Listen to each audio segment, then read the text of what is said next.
सावित्री, सिर्फ मेरी।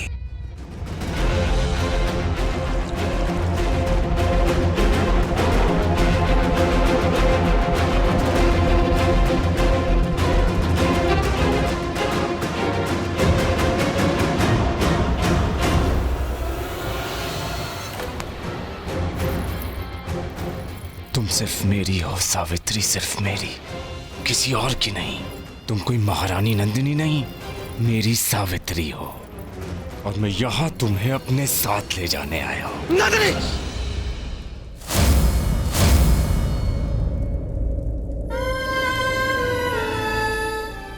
नंदिनी सुरक्षित नहीं।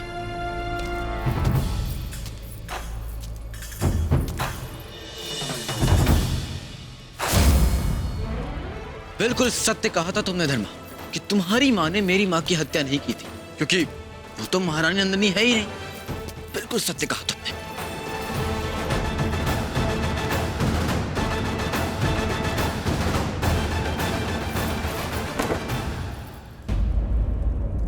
तुम यहाँ महल में इसलिए आई थी ना, ताकि तुम उस बहरूपिया स्त्री को नंदिनी बनाकर राजमहल में प्रवेश करवा सको। क्यों? है ना? ताकि तुम मेरे पिता के जीवन मुझसे पुनः बुलवा सको। हाँ, इसलिए ना। और इसीलिए तुम महल में कार्य करने के मेरे प्रस्ताव को स्वीकार भी कर लिया था। यही योजना थी ना तुम्हारी। और इसीलिए तुम मंडप में बैठ गई ना चित्रलेखा के स्थान पर, मुझसे विवाह किया। किंतु मैं ये देख ही नहीं पाया कि कितना बड़ा षड्यंत्र रचा है तुम दोनों ने। तुम और तुम्हारी वो बहरूपिया स्त्री दोनों मगध में शासन करना चाहते थे ना, है ना? मगध में शासन करना चाहते थे। किंतु तुमने स्वप्न में भी नहीं सोचा होगा कि उस बहरूपिया स्त्री का पति तुम्हारा खेल नष्ट करने आ जाएगा। मैं होश में नहीं है राजकुमार।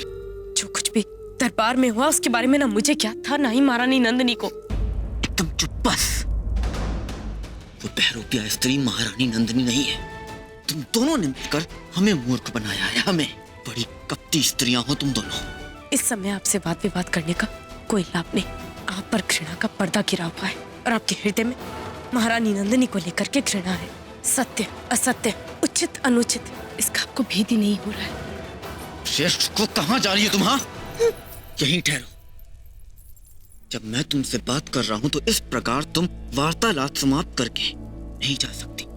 ये मेरा कक्ष है और तुम यहाँ पर मेरी सेवा करने के लिए हो, एक दासी की तरह। और इसके सिवाय यहाँ पर रहने का और कोई उद्देश्य नहीं है तुम्हारा।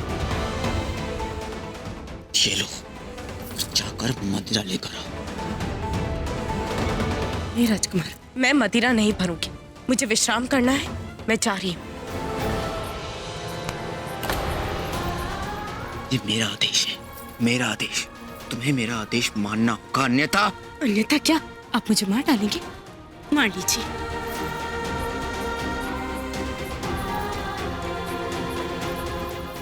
ये लीजिए, कीजिए मुझ पर आक्रमण, कीजिए, तुरंत कीजिए।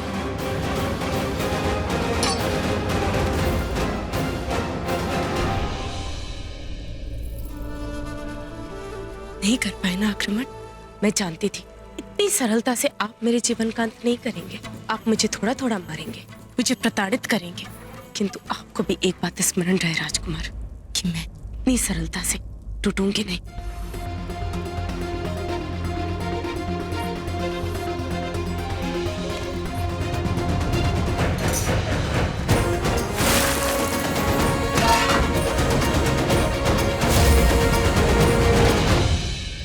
संभवतः माँ वो व्यक्ति सत्य कह रहा हो कि वो स्त्री नंदिनी हो ही ना, क्योंकि उस स्त्री की सूरत नंदिनी से मिलती है। इसलिए चंद्र को भी भ्रम हो गया होगा। संभवतः वो स्त्री नंदिनी नहीं, उसकी पत्नी है। पता नहीं, मेरी तो समझ के बाहर है। आप ही सोचिए माँ, कोई व्यक्ति इतने ऊंचे पहाड़ से गिरने के पश्चात कैसे बच सकता है? मुझे तो नहीं लगता। मुझे तो लगता है कि नंदिनी मर चुकी होगी माँ, और ये स्त्री उस व्यक्ति की ही पत्नी है। अगर ऐसा होता तो दोनों की आदतें, हाव भाव, चाल चलन, स्वभाव एक जैसे कैसे हो सकता है? सत्य जो भी हो माँ, मैं चाहती हूँ कि ये गुत्थी शीघ्र सुलझ जाए। सत्य जो भी हो, लेकिन एक बात तो माननी पड़ेगी। नंदिनी के आने से मैंने चंद्र की आंखों में जो चमक देखी है, उसके चेहरे पे जो मुस्कान देखी है, पता नहीं कितने सालों से गायब थी। लेकिन अगर ये नंदिनी ना भी हो तो मैं नहीं चाहती कि चंद्र फिर से अपनी उस पीड़ा में खो जाए। मैं नहीं चाहती ऐसा हो। वाह, कहानी में एक नया मोड़। कहानी चाहे जो भी हो, परंतु तुम्हें तो इसका फायदा उठाना ही होगा हेलेना। एक तरीका है, यदि मैं उस व्यक्ति की मदद कर दूं और ये साबित कर दूं कि नंदिनी नंदिनी नहीं बल्कि उसकी पत्नी सावित्री है, तो फिर मेरे रास्ते की अड़चन तो अपने आप ही हट जाएगी और सब कुछ पहले की तरह हो जाएगा। परंतु कैसे?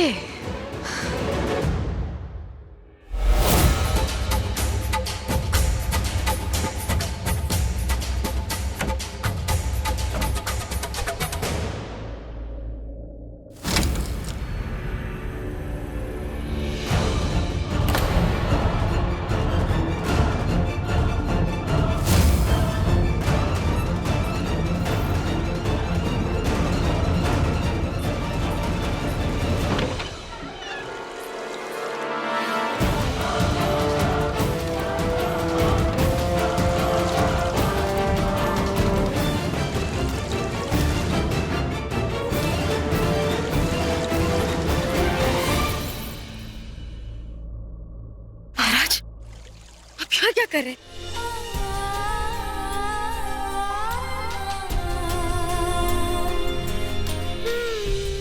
महाराज, आपको समय यहाँ नहीं होना चाहिए।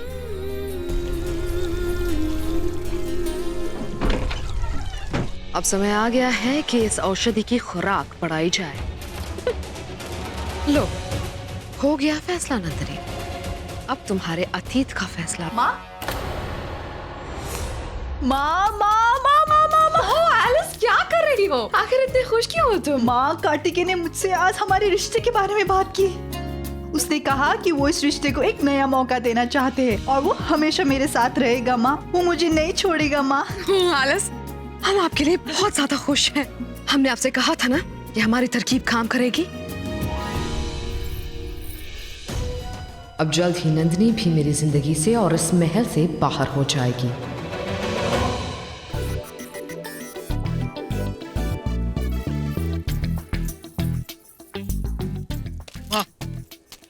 तुम यहाँ नहीं सो सकती। उठो यहाँ से, उठो यहाँ से, जाओ यहाँ से। क्यों नहीं सो सकती? आपने मेरा बिस्तर तो खराब कर दिया। अब इस कक्ष में मेरे लिए तो कोई और स्थान है नहीं, तो अब मैं यहीं सोऊंगी। और आप चाहें तो इस कक्ष से बाहर जा सकते हैं। मैं कक्ष से बाहर जाऊँ? ये मेरा कक्ष है। तो मेरा भी। कदाचित आप भूल रहे हैं कि इस कक्ष में आप ही मुझे लेकर आए थे। हाँ, मैं तुम्हें लेकर आया था, किंतु इसका अर्थ ये बिल्कुल नहीं कि तुम यहाँ सो सकती हो। उठो। नहीं जाऊंगी, मैं यहीं विश्राम करूंगी। मैं नहीं जाऊंगी, छोड़िए।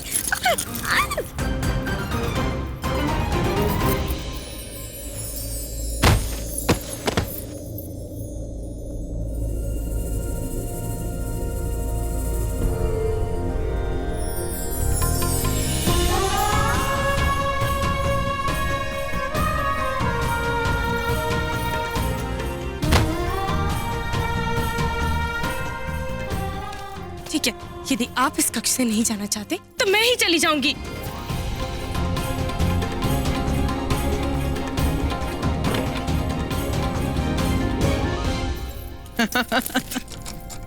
प्रतीत होता है कि नियति भी यही चाहती है कि तुम इस कक्ष में रहो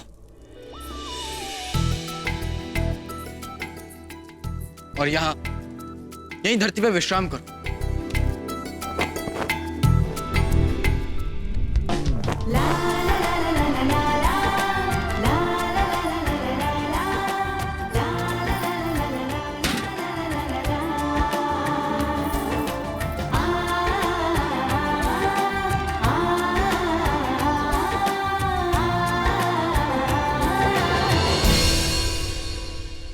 आपका यहाँ होना अनुचित है, आप चाहिए यहाँ से। नंदिनी, मैंने बहुत बुरा स्वप्न देखा था। बस उसी कारण मैं सुनिश्चित करने आया था कि आप यहाँ सुरक्षित हैं। कैसा बुरा स्वप्न? छोड़िए, भूल जाइए। देखिए महाराज, आपको यहाँ आने की कोई आवश्यकता नहीं थी, और रही बात मेरी आत्मरक्षा की, वो तो मैं स्वयं ही कर लेती। आप यहाँ क्यों आए? क्या आपको कोई संदेह है? नहीं, मुझे तनिक भी संदेह नहीं है कि आप स्वयं की आत्मरक्षा कर सकती हैं, किंतु आपके माथे पर ही पसीना और आपके चेहरे पर भी कुछ और ही बात कह रहा है। ये तो वो आज अधिक गर्मी है ना, इसीलिए ये पसीना। और भय, मुझे भय तो किसी से नहीं लगता। तो आपको तनिक भी भय नहीं लगता? नहीं महाराज, मुझे किसी से भय नहीं लगता। और आपको आज यहाँ आने की कोई आवश्यकता नहीं थी। आपने सभा में सबके समक्ष निर्णय लिया कि अब मैं ना आपके साथ रह सकती और ना ही उस व्यक्ति के साथ। देखिए महाराज, यहाँ पर आप मेरे कक्ष में आधी रात्रि को आए हैं। प्रजा में अगर बात फैल गई तो अनर्थ हो जाएगा। नंदिनी, सभा में जो निर्णय लिया गया है वो संसार के लिए गया है, किंतु हमारी समक्ष केवल प्रेम रहेगा, उसके अतिरिक्त और कुछ नहीं।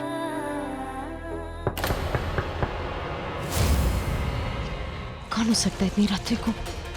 महाराज, अब शीघ्र जगह छुप जाइए, अन्यथा अनर्थ हो जाएगा। महाराज नहीं, महाराज यहाँ नहीं।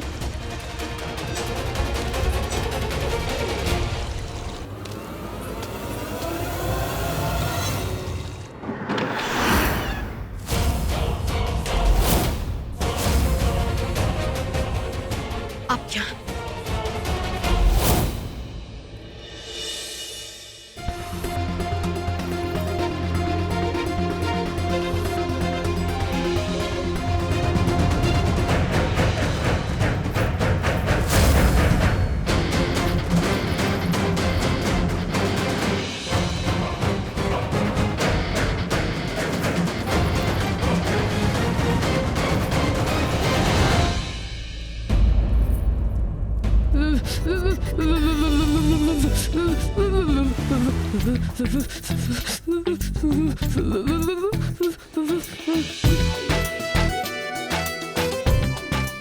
धर्मा, चिढ़ हो रही है हमें तुम्हारे स्वर से। क्या तुम चुपचाप नहीं सो सकती? मैं ये जानबूझकर नहीं कर रही हूँ राजकुमार। मैं तो स्वयं सोना चाहती हूँ, किंतु इस धरती पे सोने से मुझे इतनी ठिठुरन हो रही है कि मैं सो ही नहीं पा रही हूँ।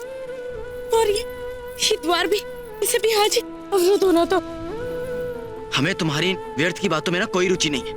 हमें सोना है बस, इसलिए अपने स्वर पर नियंत्रण रखो, समझी?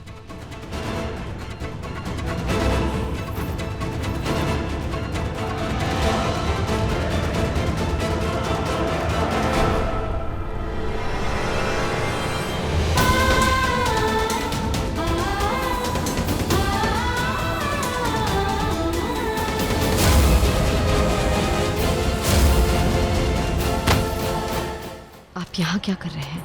देखिए, आपको यहाँ से चले जाना चाहिए। ये महाराज के आदेश की अवहेलना होगी। आप आगे नहीं आ सकते।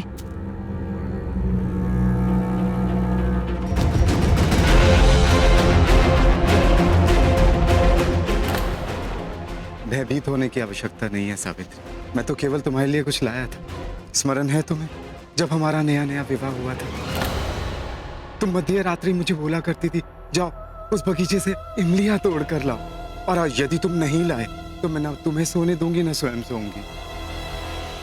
मैं आज तुम्हारे लिए बगीचे से इमली लेकर आया हूं। धन्यवाद। अब आप चाहिए यहाँ से, आपका यहाँ रुकना उचित नहीं। मैं चला जाऊंगा सावित्री, मैं तो केवल तुम्हारे साथ कुछ क्षण व्यतीत करने आया था। हमारा मिलना वर्जित है, आप समझते क्यों नहीं? चाहिए यहाँ से। सावित्री, तुम इतनी कठोर क्यों हो? कहीं ये व्यक्ति सत्य तो नहीं कह रहा, कहीं सच में मैं सावित्री ही तो नहीं? क्या तुम्हें कुछ भी स्मरण नहीं?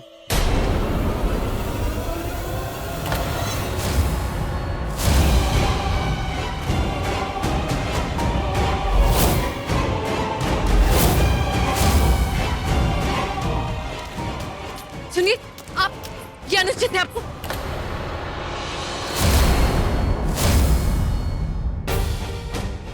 देखिए, आप मैं विनती करते आप चले जाइए यहाँ से। चला जाऊंगा सावित्री। मुझे ऐसा प्रतीत हुआ जैसे तुम्हारे कक्ष में किसी ने प्रवेश किया, क्योंकि अब मैं तुम्हारा पति हूँ। तुम्हारी रक्षा का उत्तरदायित्व मेरा ही तो है। देखिए, ये महाराज का महल है और मेरी सुरक्षा के लिए उन्होंने प्रबंध किया है। आपका यहाँ रहना उचित नहीं, आप चाहिए यहाँ से। ठीक है।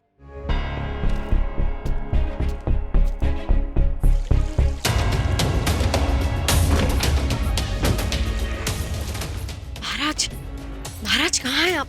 महाराज, नंदिनी, मैं यहाँ हूँ।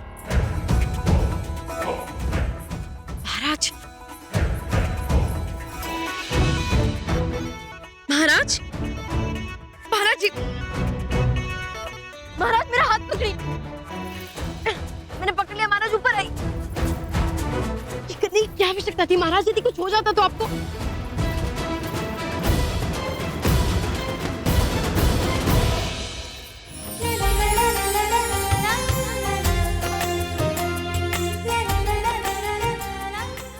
मेरे गले से धड़क रहा है। क्या? आपका हृदय। देखिए, अभी कुछ समय पूर्व आपने कहा था कि आपको किसी से भी भय नहीं लगता है, किंतु अब आपका हृदय कुछ और ही कहानी बता रहा है। नहीं, मुझे भय नहीं लगता महाराज। सच में? नहीं। ठीक। महाराज।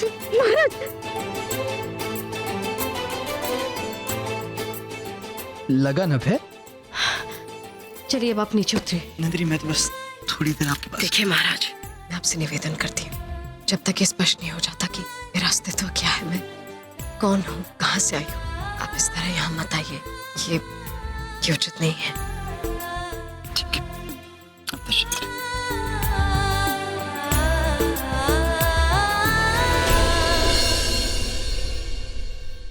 ओम नमो महाकाल पराक्रम प्राण निस्तारकम।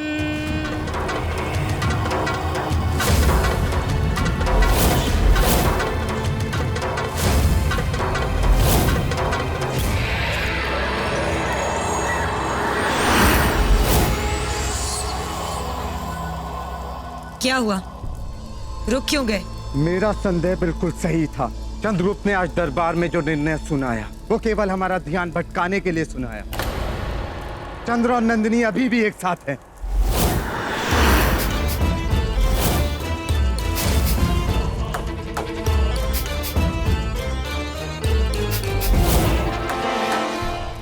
तो फिर जो हम यहाँ करने आए हैं उसे शीघ्र अतिशीघ्र हमें आरंभ कर देना चाहिए। भीमदेव, गुरुदेव के द्वारा सिखाई गई प्राण निस्तार विद्या का सारा प्रबंध कर लिया है मैंने। बस अब प्रतीक्षा है इसके प्रयोग की। किंतु इस विद्या का प्रयोग करने से पूर्व हमें आश्वस्त होना पड़ेगा। ये विद्या कार्य करेगी या नहीं। ठीक है, जैसा आप उचित समझे। जाइए, वहां जाकर खड़े हो जाइए। मैं क्रिया प्रारंभ करती हूँ।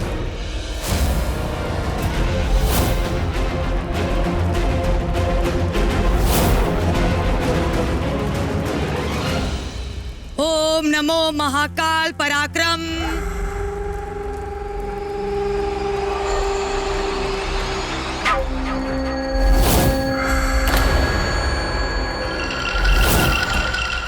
ओम नमो महाकाल पराक्रम।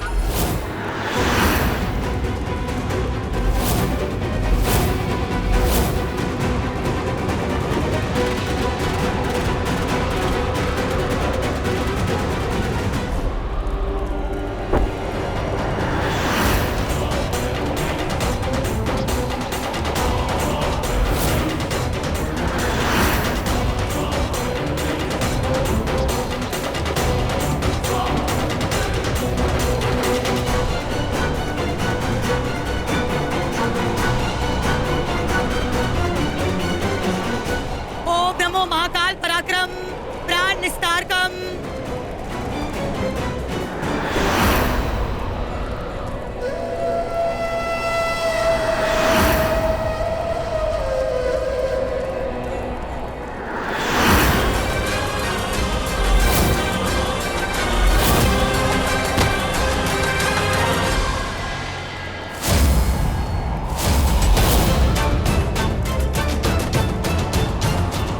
यूं ही नहीं, प्राण निस्तार विद्या में निपुणता प्राप्त की है मैंने।